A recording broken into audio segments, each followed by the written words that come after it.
excited to bring the message, and God said, no, that's not the message I want you to deliver. And then I had a second time when I was in Aberystwyth, and I was excited again because I've had this book since 2014, right? So, the message has been there. And God said, no, I don't want you to deliver the message. These were in 2019. Earlier this year, Bishop was in Ghana, and he asked me to come and talk to you. And then I thought, okay, yeah, maybe this is the time, right? And God said, no, it's not time to deliver that message yet. And in July, I tried, and he said no again. And obviously, you have to obey when God tells you no. And so when the schedule was shared, and I realized I was going to be preaching on this 21st of September, I didn't ask. I looked like that to see whether he was going to say no again. And this time he didn't say no. So I'm so excited that I get to share this message finally, 10 years later.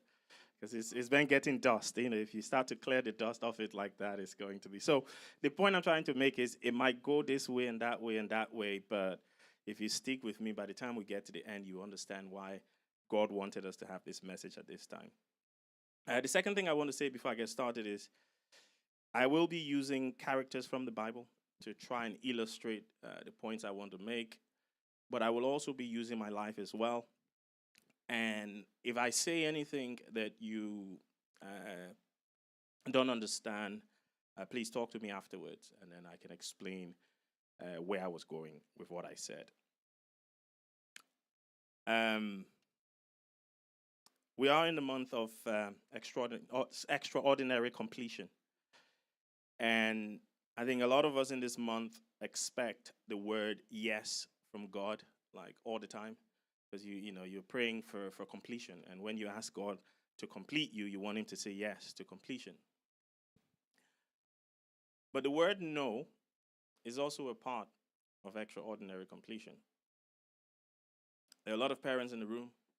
If we did a survey now, so if you ask Glenda or Grace, Manuela, Sarah, they'll tell you that they've heard no from you parents more times than they've heard yes. Daddy, can I go to that event? No. Can I have this? No. Can I do this? No. And there's a reason why we say no as parents. And God is no different when he says no to us as well. This morning, there will be a lot of Bible verses. So media, please forgive me. I would hope that you project them as I call them out. And what I always encourage everyone is, if you can, just jot these down so that when you go and do your study, you can read some of them and relate to them. So the structure of today's talk, there are 3 actions that I'm going to talk about. The title of the talk is, what do you do when God says no? What do you do when God says no? There are 3 actions that I'm going to offer today that we should do. And I'll try and give examples of how I've lived those examples as well, but also aligning them with characters from the Bible. What do you do when God says no? So the first word I want you to look at is what, which talks about action. You, as in yourself, so it's the individual. When means that it will always happen. It's not an if, it's a when. God will always say no from time to time when it's in our best interest. So what do you do when God says no? So I'll start by telling you 2 stories. The first one is about a guy from the Bible. He was born into wealth. Not born into wealth, but he grew up in wealth, prosperity, power. He had it all. And then one day he made a mistake by killing someone to protect a group of people. And they wanted to kill him, so he had to flee, leave behind all of this power and wealth and opportunity that he had, and flee to another country and become a peasant, tending to the sheep and other cattle of his father-in-law. And God appeared to him and asked him to go back to that place that they wanted to kill him, to risk his life, to get his people out of that country. After some hesitation and some pushback, he agreed and went to this country. Risked his life in front of the king for many days, plaguing his people, bringing the entire country to its knees, and then took God's people out of this land. And they were going to the promised land. And his expectation was he was going to see that promised land because it was part of his extraordinary completion. So I've come from being born into difficult circumstances to growing up as a prince to losing all of that to now coming back to go into this promised land. And for something as simple, and this is what scholars say, as striking a rock instead of speaking to the rock, God said to him, when it was time to enter the promised land, no, you're not going to go into the promised land. And this is a guy who, and this is, by the way, my favorite guy in the Bible. I know for most of you, Jesus is your favorite guy. Moses is my favorite guy. It's difficult to understand how God can look at someone like Moses after all of those things that he did and say no to Moses. And the reason I want to use my life as well is because sometimes when we read the Bible and we talk about these characters, they're far away from us. They're not in our reality. So we find it difficult to understand how I can act like Moses when I'm living thousands of years after Moses was here. So I'll tell you another story about another guy.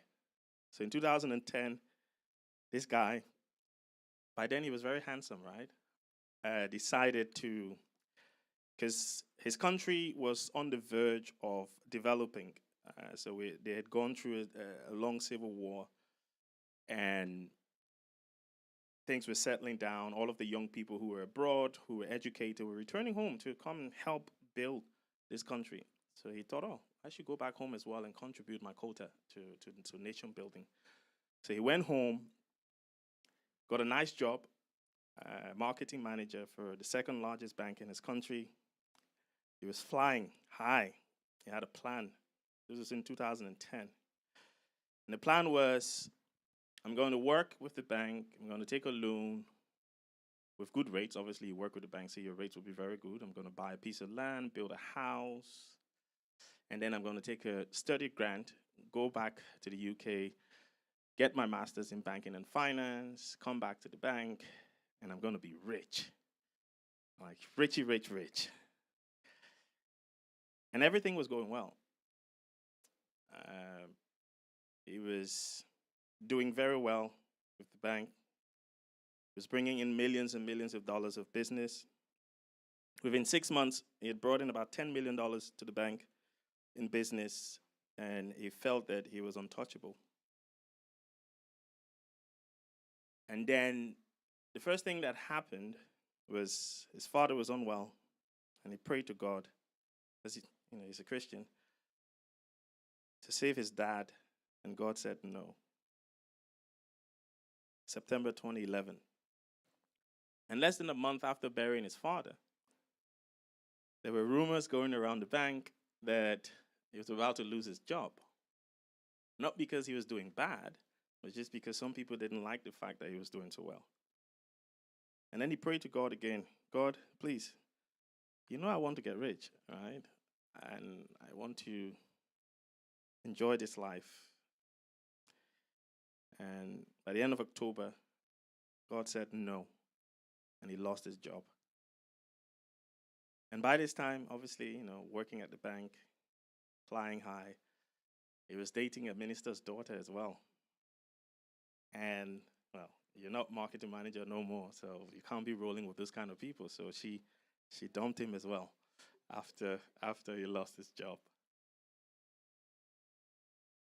And everything else that he tried, to try and reinvigorate this dream of contributing to nation building, nothing worked. And he had to leave and come back to the UK. And people can say with his tail between his legs, with absolutely nothing. And the question is, well, how can God, this guy, he was paying his tithe, he was going to church, every Wednesday he was in Bible study, Sundays in church, he was one of the ushers in the church, and everything seemed to be good. Why would God say no to this guy? So the question is, what do you do when God says no? The first thing that you do is to submit to his will. So I want you to write down submit. That's number one. Now, submit has three sub things to do, so we'll deal with them individually. But the first thing you want to do when God says no, because we've already established he will say no. And he will probably say no to you more times than he say yes. So the first thing you want to do is you want to submit. And the question then is, why should I submit when God has said no? And if you've listened to all of the talks I've given, one of the things I always point out as Christians that we need to try and establish quite early on is the word purpose. You want to submit to the will of God because of purpose. Purpose basically is, why did God make me? Like Fidel, Budy, why did God make me? God had an opportunity when the biology was taking place. There were 50 million of us, right? So I've mentioned this before. The biology of making babies is, there are 50 million released when, And God chose me out of that 50 million. So 49,900,000 and whatever, thousand, whatever, did not get the opportunity to be. Why did God choose me? What is it about me that he chose me to come here? Why am I here? The reason that God chose you is because he has a purpose for your life, right? And you need to understand that purpose. So if we can get Isaiah 46, 9 to 10. And we just talk about something that God does. God wants you to submit to his will because he has a purpose for your life. He's created you for a reason. Every one of us was created for one reason, or maybe two or three, but you have a reason that God created you for. So Isaiah 46, verse 9 to 10. It says, remember the former things of old, for I am God, and there is none else. I am God, and there is none like me. Verse 10. Declaring the end from the beginning, and from ancient times the things that are not yet done, saying, my counsel shall stand, and I will do all my pleasure. What I want us to focus on is the God that we serve is the only God that before he decides to create you, has already created your end, right? He's the only God that exists that sets the end before he starts. That's why purpose is very important. God has already decided when he was creating me, these are the things that I want Fidel to end with, right? Here are the things I want him to accomplish. And then he goes and creates the perfect person to be able to get to that end. That's why purpose is very important. So when God is saying no to me, it's not because God hates me. We all know that he sent his only son to die for our sins, right? So if he hated any one of us, he wouldn't have sent Jesus Christ to die. You don't make that kind of sacrifice for people you hate. You make the sacrifice like that for people that you love. And I'm not sure what Bible verse it is, but it says that God chastises the people that he loves. And the reason that each and every parent in this room will say no to their child or children is because you know whatever they're asking for is not good for them. You've been through life. You've seen what the outcome of having that thing is. So when they come to you and say, oh, I want this, you say no. Because God understood. I have no doubt now, obviously now that I've come many years, but at the time when God was saying no to me, I'm like, why? What's bad about me having money? What's bad about me having a good job? Right? But if God had allowed me to do that, I would have probably been corrupt, selfish. My actions would have destroyed a lot of lives and people. And there's another side to it. I wouldn't have known Sister Susanna. Right? I wouldn't have known some of you in here. Now, The impacts that I might have had or am having on anybody in this room or in my life now might not be seen as major, but in the eyes of God is huge. Right? Just the fact that he gives me the opportunity to stand here today to talk to you is because he said no to me in 2010 and 11 and 12. If he had said yes, I wouldn't be here. You wouldn't be having this message. And whomever benefits from it will not be benefiting from it because I wouldn't be living my purpose. And the purpose that God had for me is the purpose I'm living now. So it's very important. The number one reason that you have to submit to God is because God has a purpose for you. Now, the thing about purpose is it doesn't always pay. So that's why we don't chase purpose, right? Purpose doesn't always pay. You say to Kelly now, your purpose is beating our drum. We don't pay him for beating drum. So he comes and practice all day, beat the drum, and goes home empty-handed. So purpose doesn't pay. So many of us want to go away from our purpose. If you ask anyone in this room who contributes to this church, whether it be the media team, whether it be the ladies that do cooking from time to time, if we had them clock the hours that they work, preparing food, rehearsing, and all those things, they probably spend more time doing work for the church than they spend time doing work that they get paid to do. Because purpose doesn't always pay. That's why it's not fancy, it's not sexy, because there's not enough money in purpose. But the thing about purpose is when you find your purpose, there's a passion in you, right? You are willing to die for that thing because you understand this is what I'm supposed to be doing. Purpose, you can't rest the day you find your purpose. I'll give you an example. I was sitting in my seat a couple of weeks ago when Mama Ellen was preaching. And I like, I really enjoy listening to Mama Ellen when she preaches. I think because we, like Doc, have some background in business, when the way that she lays down the thing, I follow by step by step. And she finished preaching, and Bishop came up. And I think he did another 20 minutes or so. And I'm sat there thinking to myself, you're supposed to be resting, right?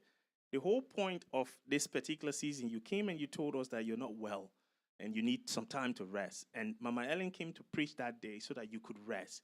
But because what he does is his passion and purpose, resting is hard. It's so difficult to rest when you're living your purpose. You always want to be doing that thing. So when they called Auntie Susanna made the night, said, oh, church needs chicken tomorrow. She'll be cooking chicken with her eyes closed like this, but chicken must be cooked. Because purpose, right? Purpose is something that makes you restless. And it's something that will live beyond your grave. Many of us in this room, there are people whose purpose it was to invest in us. They're gone today, but we're still here and we're living those purposes. The purpose will live beyond your grave. So under submission, what's the second reason why you should submit? So we know that God creates each of us with a purpose. There is something that he's already ended that he needs me to come and finish, right? He needs me to start it and deliver that thing to the end. The second reason why you want to submit to the will of God when he says no is because God has a plan. God has a plan. So if we look at Jeremiah 29:11, it talks about God's plan for our life, plan to prosper us and not to harm us. So I'll tell you the story of another character from the Bible. This guy called Jesus. I think a lot of you love him. And Jesus had a purpose, and God had a plan for him. When we look at Jesus in the Garden of Gethsemane, and he's praying to God, I'm sure it was the Garden of Gethsemane when he was praying, yeah. And there's blood coming out of his head or eyes or wherever the blood was coming from. When I read that passage in the Bible, I tend to believe that, it says in the Bible that only God knows when the world is going to end. That even Jesus Christ does not know when the world is ending. I believe when I read that passage that Jesus understood that he had to come and die for my sins. He didn't understand how he was going to die for my sins. Because there is no reason why Jesus Christ will already know and then turn around to God and say, God, can this cup pass over me? I don't think he understood the English word is running away from the veracity of what he had to do. He knew he was going to die. He knew he was going to die, but how he was going to die, I don't think he knew. And I think in that garden, when Jesus was praying to God, God revealed to Jesus Christ, this is what's going to happen to you. Not only are you going to die and be ridiculed, you have to then go down to the grave and you have to spend 3 days there before coming back up again. And you're like, hey, for Sappho, say yes, this one is too much. For Fidel, say yes, hey. He said, please let this cup pass. But because God had a plan, God knew that I was going to commit so much sin in my life that Jesus had to die the way he died so that I can have the grace that I have today. And that plan was going to be fulfilled. And that's why when Jesus said to God, let this cup pass, God said no. Because it was part of his plan. It had to happen exactly how he planned it for Jesus to be able to achieve his purpose. So I'll tell you another story to try and make it more relevant to us. So I was in Temple of Grace at the time, and this was around the start of 2015. And I was interested in doing a PhD, and I had applied to 5 different studentships. One of them was with the University of Sheffield. And I remember there was this week I called Bloody Week, because I got all of the responses in that same week, and it started on Wednesday. No, no, no, no, no. Back then, we used to meet as cell groups. My cell group was Pastor Felicia's group. We used to meet at Sister Pashe's house. I'm like, I ain't going to no cell group this week. You can't be saying no to me like this and you expect me to go to cell group. I ain't going. And I remember talking to Ernest about it at the time. And I was so distraught about the fact that this is a good thing that I want to do, right? This is something that would help me become a better person and put me in a better place. And why is God saying no? It wasn't until September that same year, 2015, that I realized why he had said no. Because the proposal that I had written wasn't aligned with his plan. The thing that I was looking to research the first time the project I wanted to research is still not started, right? We're in 2025. This project has still not started in Liberia yet. I wanted to go and research a particular project to see how it was going to impact people. Till this day, the project hasn't started. So I would have been awarded the opportunity to do a PhD, and then you can't do it because the thing you're supposed to investigate is not started yet. And the ease with which I got the studentship when the time was right, I was sitting down minding my own business and got an email when we went for Manuela's graduation the other time. My professor was there, and I introduced her to Bishop. She's at Birmingham University now. She sent me an email out of the blue. She had taught me at Sheffield University.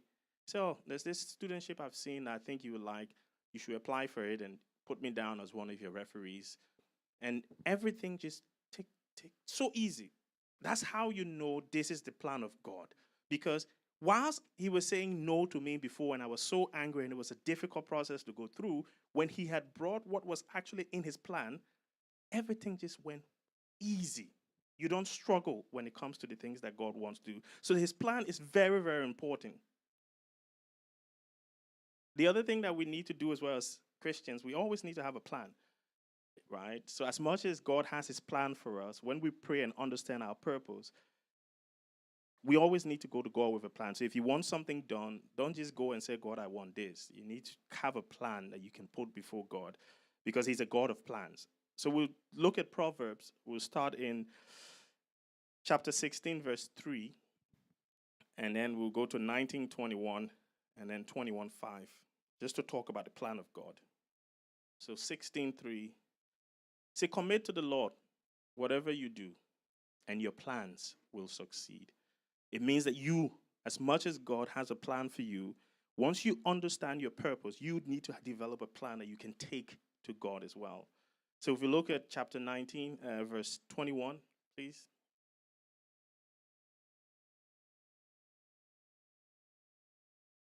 So many are the plans in a man's heart, but it is the Lord's purpose that prevails. So again, we have plans, we take our plans to God. And then chapter 21, verse 5.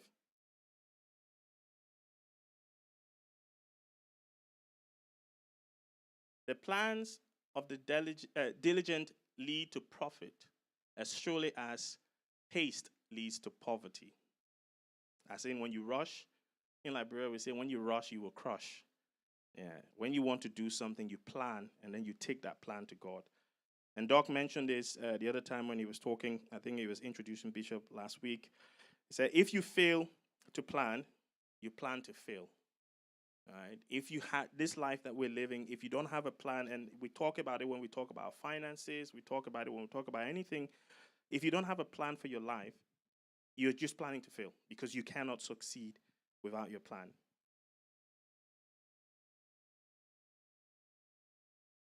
So number 3, for why we should submit. So we know that the first reason we should submit to God is because he has a purpose for us. He made us for this purpose, and we have to achieve that purpose. He's already set the plan in life in terms of how we get to that end that he's already created. There's a third reason under submission before we move to the second of the 3 actions. And the third reason you want to submit to God is because God is faithful. And there's a part B to that. His grace is sufficient. God does not make you with a purpose, put a plan in action, put a plan in place, and not see that plan through to the end. It says in the Bible that he that starts a good work will see it through to the end. God is not a builder that needs, it's like us when we're building back home, we have to send small all the time. God has the resources already set for your life, right? So basically, your job is just to follow that plan of God because the end is already set. And most of us will die, unfortunately, without having achieved what God has set us to achieve because we deviate from the plan. We don't understand his faithfulness, and we don't believe that his grace is sufficient. So I'll tell you a story of another guy from the Bible, a guy called Paul. So this guy was a high roller. He was doing very well. He was one of the scribes, and everything was going so good for Paul. And then God decided to intervene in Paul's life and sent him on the path, that plan that he had set for Paul. And Paul was way, way on the other side from that plan. He brought Paul into the plan. And we know, having read the Bible, all of us here on many occasions, that Paul, I think, probably wrote more books in the Bible than anyone else. This is a guy, I think, apart from Jesus Christ, that did a lot for Christianity as we've seen it today. But yet we see in 2 Corinthians 12, verse 7 to 9, I'm not going to read it, I'm just giving the Bible verse so people can write it down, that Paul went to God, and the Bible doesn't tell us what this thorn is or was. But we know that he had something in his side or wherever that was hindering him in his mind, that was making it difficult for him to deliver what he felt he could deliver. And God said to Paul, no, I'm not going to take the thorn from your side. And then he qualified what he said as well. He said, because my grace is sufficient for you. God is faithful. If we read Psalms 37, verse 25, David said, I was young, and now I'm old. I've never seen the righteous forsaken. I've never seen their children beg for bread. It's not by chance. If you read Malachi 3:10, when God is talking about tithing, he said, look, just try me and see what happens. If I don't open up the gates of heaven and fill you with so much blessing that even you will not even know what to do with that blessing, because I'm faithful. If we look at Romans 5:19, and this one I would like to read, please. The brain is getting old. I can't remember all of the passages. I was on a roll there, but then realized I didn't remember Romans 5:19, so I'll read this one. So, for just as through the disobedience of one man, the many were made sinners, so also through the obedience of the one man, the many will be made righteous. Jesus Christ obeyed, and because of him, we are here. We are able to do the things that God wants. God is faithful. It's not easy submitting to God. There are many of you, especially leaders in the church in this room, who have taken your time before and you've prayed for someone to get something. And that person gets it. And we're all celebrating, oh my God, God is so good. And then you want something. And you go to the same God that you just prayed for Fidel for something and God answered. And you say, God, can I? And he looks at you and tells you no. And you're sitting there like, how? How is it possible that I pray for someone else and they get exactly what they want, and then I come to you and you're like, no. It's not easy. But he's faithful even when he says no to us. Some of us in this room have had difficult times with people that we've done so much good for. If I tell you, and Bishop is not here, I'm sure he's watching, because he knows the number of times that people have lied on me about things that could actually put me in prison. Like, people lie to say that you did something that if that thing got to a certain point, you could end up in jail. And everything that you've worked for, everything you've done in your life disappears like that. And some of these times, I'm not going to go into the details, but some of these times, these are individuals that you're still holding their hands, right? You're still helping this person. The person can't walk. You're helping them along. We have this saying in Liberia, it's like when you're on the lion's head, you can't tell him his mouth is smelling because then he's going to chop you. Because how can you be in danger like that? Because you're holding this person's hand. And Doc, this is tough. You're holding someone's hand like this. This person's life, their development, their whatever is dependent on you. This person is a friend. Right? They're dependent on you, and they are orchestrating your downfall, putting plans in motion that will destroy you beyond anything else. And even when I didn't know that these things were going on, people have walked into police stations to go and say this. And in that moment, even though I don't like it when God said no, but I liked it. Because he said no to them, and that no worked in my favor. Because in that moment, he was faithful. He understood that, yes, other Christians have had to go to jail. We know about Joseph, But for my plan, for the purpose for which he created me, going to jail at that time wasn't a part of my life. It wasn't part of the plan that he had put in place. So he intervened with his faithfulness and did exactly what he needed to do to get me to where I am today, that I can stand here before you and testify about how faithful God is. A while ago, I remember it because Bishop has mentioned it a couple of times. I've said to people, I don't have like lots of things, like riches and all that kind of stuff. But when I pray to God, and I've said this in the church before, 80% of the prayers that I pray to God is just to say thank you. Right? It's just to say thank you.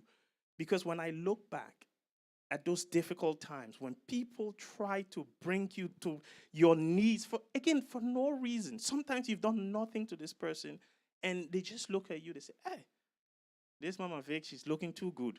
So I have to say something to break her down, right? For no reason. Just envy or whatever it is. But God is behind the scenes working. Some mornings, Doc, when I wake up, I don't know how to sing. That's why I asked Pastor Safo to sing before I could come up. And if I start singing now, some of you will run outside, right? Because the voice is not there. But when I wake up some mornings, the only thing that I do, Pastor Safo, is sing songs. It's only my one in my house, so nobody to run away when I sing. And one of the songs that I love so much, that I sing when I understand and reflect on the faithfulness of God. I love you, Lord, for your mercy never fails me.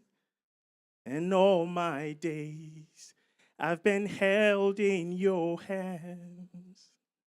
From the moment that I wake up until I lay my head, oh, I will sing of the goodness of God. All my life you have been faithful. All my life you have been so, so good. With every breath that I am able, oh, I will sing of the goodness of God. All my life you have been faithful, and all my life you have been so, so good. With every breath that I am able, oh, I will sing of the goodness of God.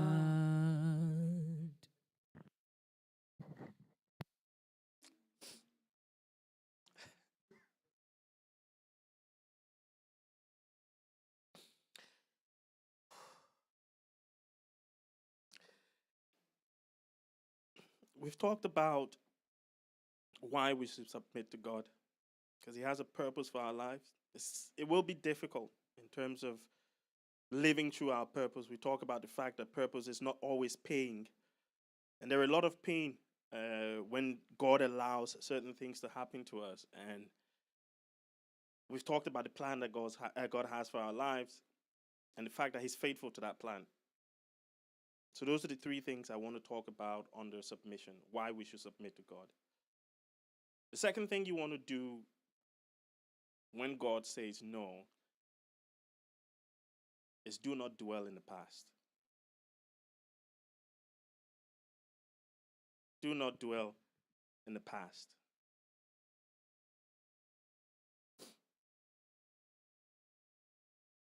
We are, when you listen to Jesus Christ when He was on earth, Jesus always preached kingdom. The kingdom of God is coming. And as Christians, we're supposed to live in that kingdom culture. And in a kingdom, as we are, United Kingdom, everything in the kingdom belongs to the king. Everything in the kingdom belongs to the king.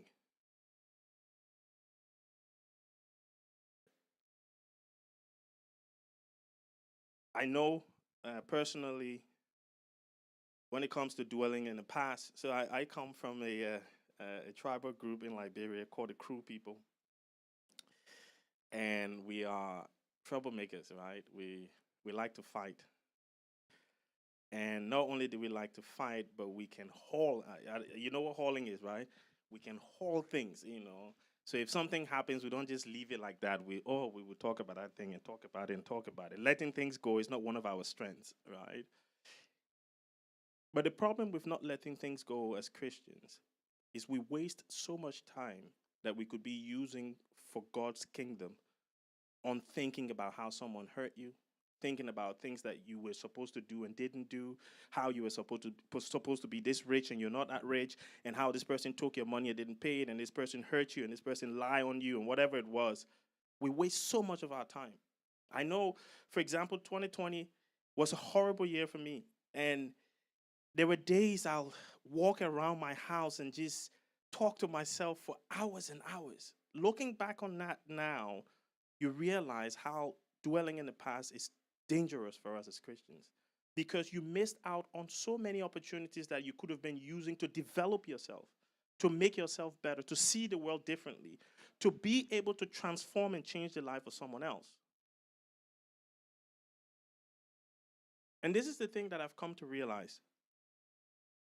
Every time I think about, and Bishop talked about it recently, that we shouldn't dwell, letting go, he talked about. But one of the things I've realized, and reflecting on why we don't let go easily, it's not about the other person. The reason we don't let go is because we haven't forgiven ourselves. Because we understand the part that we play in that, right? When you get close to me and I lie on you, and I steal from you, and I deceive you, and I lead you down a path that is not righteous, you get angry with yourself, like, why did I let this guy come close to me? That's the first thing you think, like, why was I that stupid, right? To allow this person come close to me. And because we fail to forgive ourselves, we dwell in the past. We think that we're angry with the other person, but we're not angry we're angry with ourselves. And I'm begging you, brothers and sisters, please, I'm still in the process. I've not completed my process yet. Forgive yourself. Because you cannot submit to the will of God. You cannot understand when God say no, I need to continue moving ahead when you're always thinking about the past. You need to forgive yourself. If we look at the book of Philippians chapter 3, verse 13 and 14.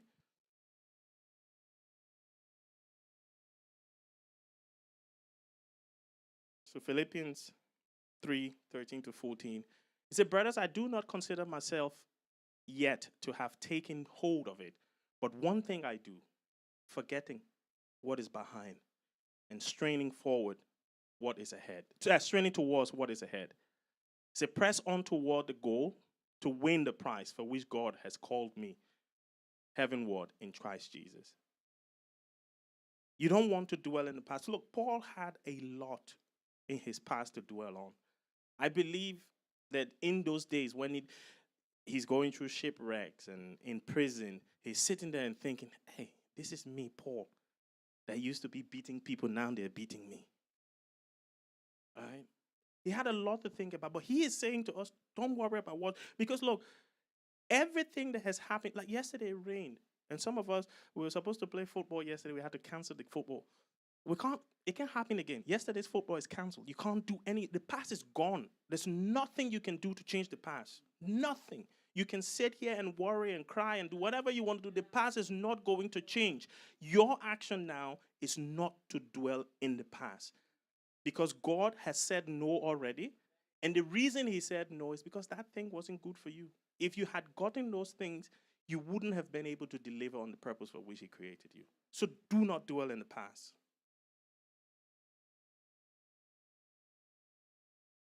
And this is where I'm going to end. This is the third thing that you need to do. So we're talking about actions. So the first action, when God says no, is to submit. So I showed you Moses. I'm sure my man Moses was angry. And I'm looking forward to that conversation when we get to heaven. And like, Big M, what was it like when God said, no, you can't see the promised land? Were you happy about it? Like, no. He was upset. I would be upset. After risking my life for God like that, and he said no, I'll be upset. But we saw what Moses did. He submitted to God because he understood my purpose was to bring him out of Egypt, not to take them to the promised land. My purpose was bring them out of Egypt. Is it Joshua who took them to the promised land? That's his job, right? And that's not my job. And that's why understanding purpose is important. I gave my story as well. I could have done other things. There were options available to me to do things that didn't align with the will of God. I chose in that moment to submit to the will of God because I understood at some point in life he will reveal my purpose to me. We talk about planning, that God has a plan for you. So he can't set your purpose and then not tell you the direction to get to that purpose. But most of us don't listen. The Holy Spirit speaks to us and tells us don't go somewhere, and that's the exact place we want to go. All right, and I'll leave that for another time. But we talked about the faithfulness of God and how once he sets you on a path, he will see you through to the end of that path. And that's why we talked also that secondly, it's not important. It's important not to look back. So submitting is one thing, but submitting to God and then keeping yourself in the past all the time, what's the point of submission? Right? Because it's difficult to submit to God when you're worried about what you could have had or didn't have before. And this is the third thing. And I'll spend a little bit of time in this one, so please bear with me. Do not give up. Do not give up. It is always darkest before dawn. When the light is about to get clear, that's when it's darkest.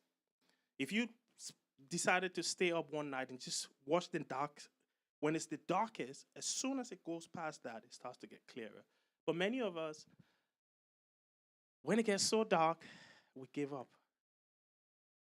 The light is just around the corner. You've spent 20 years in this dark, and you're about to hit the light, and then you give up. Don't give up. Whatever journey God has put you on, remember what we said from the start. There's a purpose. He is the only God The only God that ends it before he even starts. So God knows where each of us should be. He knows why he's created you and what he wants you to achieve here on earth. So your job is just to follow the direction that he gives you and go in the direction. And trust me, you will deliver exactly what he wants you to deliver.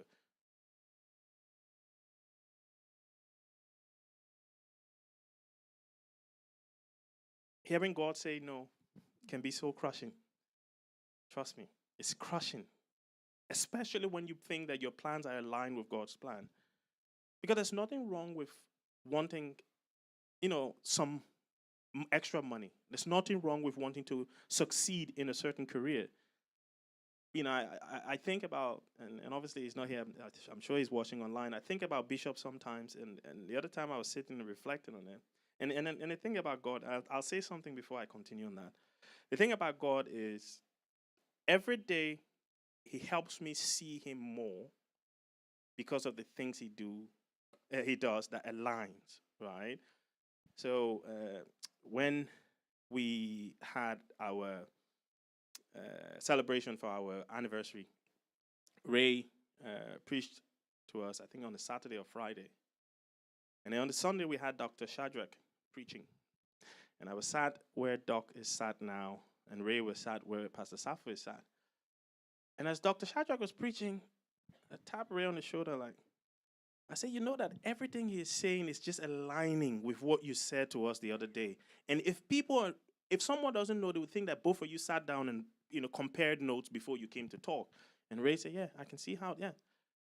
And the reason I say that is last week Bishop talked about starting his business with his father. He decided to open his own shop. And I believe when I look at Bishop and look at the kind of salesman that he is, that if he had continued in business, right, Bishop probably one of the richest men in Ghana right now, right? I went to Ghana with him. We traveled around. He took me to the shop he was telling you guys about. He took me. I saw the place. We went around the market. Even when I want to, change some pounds, he know the right places to go to get slightly higher, rates and everything. And when I sit and think about it, like if this guy had done business, continued with his business, left this God business one side, he would have been rich. But that wasn't his purpose. He would have been miserable doing that. He would have all the money, but he would have been miserable. There's a reason why he can't sit, even when they say rest, without talking about God, because that is the passion of purpose. But God, God saying no to you can be crushing. But we know that nothing beautiful comes to be beautiful. Women, they like they like to get things out of us. They say, oh, Diamond is a girl's best friend. I say, no, God is your best friend. Yeah. But Diamond wouldn't be Diamond if it didn't go through the heat. They use laser, right? Laser, if someone put laser on you, chop your finger off like that. They use laser to shape the diamond the way they shape it. We know about gold. Gold go through heat. Silver. There is nothing beautiful. This one just came to my mind. Enoch and I and Pastor Safo were teasing someone earlier today about their hair, right? And the pain that some of these women go through to get their hair looking the way it looks, it's not easy. Crushing. Nothing beautiful. I see all the beautiful hairs and different colors and stuff here. I just sit and think, hey, 2 hours you just sat there, your bum is sore from sitting down just so that person can stitch like that. It's crushing. It's crushing.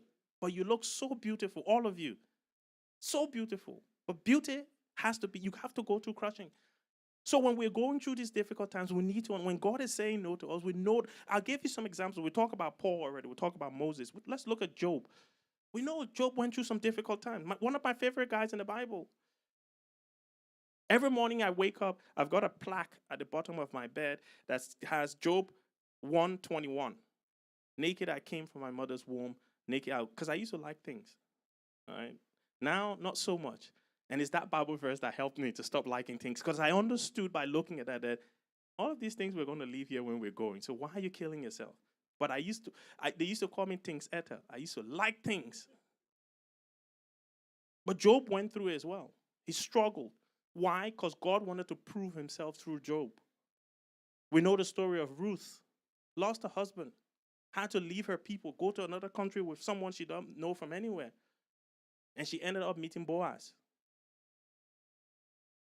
We know the story of Rachel in the Bible.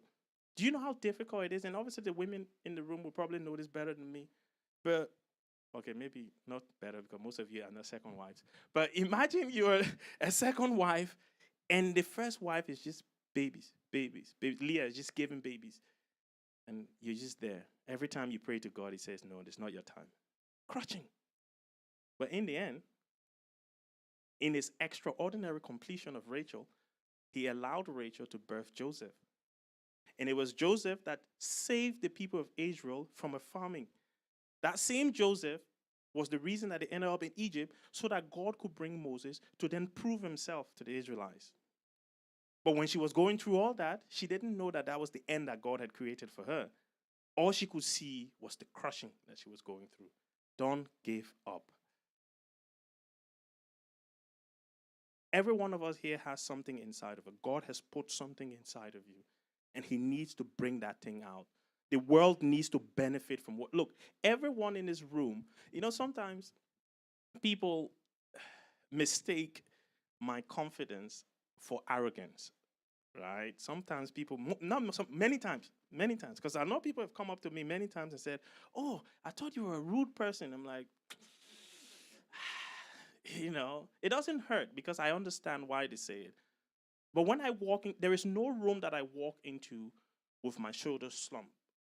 There's no room. If I'm sitting in a room with CEOs, and I've sat in rooms with presidents and ministers in Liberia, and I've sat in rooms with CEOs and professors and whatever here in the UK, I never walk into a room with my shoulders slumped. It's not because I believe I'm better. It's because I understand that God has something for me. And if I'm in that room, there's a reason why I'm in the room. So I'm not going to go there and band out to anyone else because you got titles before your name. Because I believe that the God that created me, right, through him, I can do anything, right? Anything. So I don't go into rooms. And most of us Christians do that. We go into rooms and we submit. And submission is not a bad thing. But you go and you relegate yourself in front of other people. And you call yourself a Christian, right? You should never, it doesn't matter what your situation is, doesn't matter what your title is. Don't disrespect people. That's not what I'm asking you to do. Don't disrespect, but do not walk into a room and slump your shoulders because you think someone else is better than you. Nobody, everyone in this room, every Christian, every human being is important to their generation. Everybody, I know that. That's why I walk with my shoulders held high. I do not walk into a room not knowing, even if look, I've worked all kinds of jobs. Everywhere I go, I know I'm there because I'm important. People look, you're a cleaner. And you think, oh, I'm just cleaning. If you don't clean that building, there will be a lot of fire hazards. That people could die. That's how important you are. But you don't take yourself important because you think, oh, the world says cleaning it. No. God has you there for a reason. You focus on the reason you're supposed to be. The day he wants you to be president, he will take you to the presidency.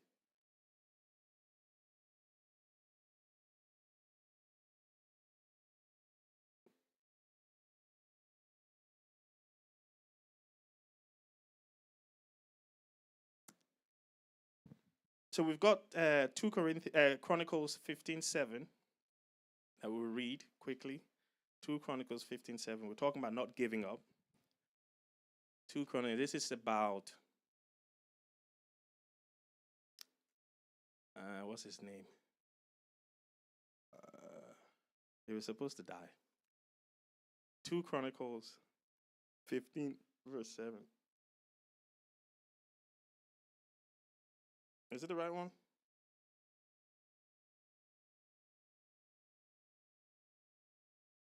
But as for you, be strong and do not give up, for your work will be rewarded. I think I wanted, that's the Bible verse I wanted, but I wanted to talk about something else. So we know the story of, I think Hezekiah it was, who was told that he was going to die. And he had a choice, right? He could have accepted that as his fate and give up, but he chose not to give up. So he prayed to God, and we know that God added, 15 more years to his life. Right, and that's what I wanted to talk about before that. If we look at Philippians 1:6, it tells us about not giving up. If we look at Hebrews 10:35 to 36, it tells us about not giving up. And also 2 Corinthians 12, 8 to 10 tells us about not giving up. Everything I've said today builds up to this point of not giving up. So when we talk about purpose and understanding why you're here, if you know why you're here, you're not going to give up. Because you know you're here for a reason. You're very important. God put you here for a reason. That's the why. If you understand the plan of God, which is the how, you achieve the why. So why am I here? I'm here to be this person. How do I get it? Here is the plan. So that's the plan. Faithfulness of God and grace are the tools. Those are the what. Right? Those are the tools that God gave us. We know that as I walk along this journey, God is going to be faithful. He's going to see me through, and He's giving me grace. Right? He's giving me grace. Those are the tools. That's why in this month of extraordinary completion, giving up cannot be something that you do. God will say no to us for our own benefit. God will say no to us because He wants to lead us down the right path. Our job is to submit to Him when He tells us no. Our job is to not dwell in the past and worry about the no that God has said. And our job is to continue looking forward, not giving up, knowing fully well that God will complete what He started. Thank you so much. Can we please stand up? And I'll pass it back to Pastor Safo. Thank you for joining our Sunday service. We hope you have been blessed through this service. Make sure to follow us on social media to keep up with our other programs and